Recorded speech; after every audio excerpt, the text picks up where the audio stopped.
వాడు నా బిడ్డ కాబట్టి ఇంకా ఎక్కువగా చెప్పాలని అనిపించిన కొంచెం అడుచుకుంటూ మాటలు వెతుక్కుంటూ పొందిగ్గా మాట్లాడుతాను, కానీ అది నీలాంటి చూస్తాడు కాబట్టి నువ్వు చెప్పాలి. సార్ మీరు మాట్లాడగలదు సార్, ఎందుకంటే సార్ ఇప్పుడు ప్రపంచం అంతా మాట్లాడుతుంది సార్ చరణ్ సార్ పర్ఫార్మెన్స్. పెద్ద అంటే చరణ్ సార్ అంటే పెద్ద. ఎందుకంటే సార్ ఈరోజు అందరూ ముత్త కంఠంతో అనేది ఒకటి సార్, ఏంటంటే ఏం పెర్ఫామ్ చేశారు అందరూ చిరంజీవి అంటున్నారు సార్. చిరంజీవి అండి సార్. హాస్పిటల్ సీన్లో చరణ్ సార్ పర్ఫార్మెన్స్ అంటే మీరు అన్నారు చూసారా, అంటే ఆయన ఫేస్లో బాధ ఉంటుందండి, కానీ మనకి ఆడియన్కి మాత్రం గుండె మెలిపెట్టేసినట్టు. నేను చరణ్ గారు అందరూ మనం ఐమాక్స్కి వెళ్ళాం సార్. ఐమాక్స్కి వెళ్తే మొత్తం థియేటర్లో సీట్లో ఉన్న వాళ్ళందరూ బ్యాగ్ తిరిగి ఇలా బెండ్ చేసి నీస్ మీద అన్నా నీకు నేషనల్ అవార్డు అన్నా అని అరిసారండి. ఈ ఇంట్లో చరణ్ గారి పెర్ఫార్మెన్స్కి నేషనల్ అవార్డు వచ్చంటే నాకు అంతకన్నా హ్యాపీ ఉంటుంది సార్. అంతకు మించిన సంతృప్తి ఇచ్చేసాడు.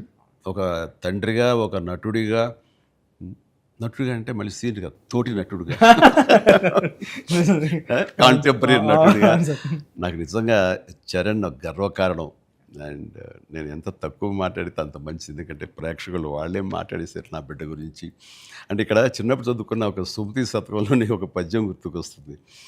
ఇది పుత్రోత్సాహం పుత్రుణ్ణి కన్ననాడు కాదు, పదుగురు దాన్ని గుర్తించి వాళ్ళు మెచ్చుకుంటున్నప్పుడు, వాళ్ళు పొగుడుతున్నప్పుడు, అది కదా నిజమైన పుత్రోత్సాహం అంటే. దాని అర్థం తెలిసొచ్చింది, ఇప్పుడు అనుభవపూర్వకంగా తెలిసొచ్చింది. And I'm really proud of my son, Charan. I love him.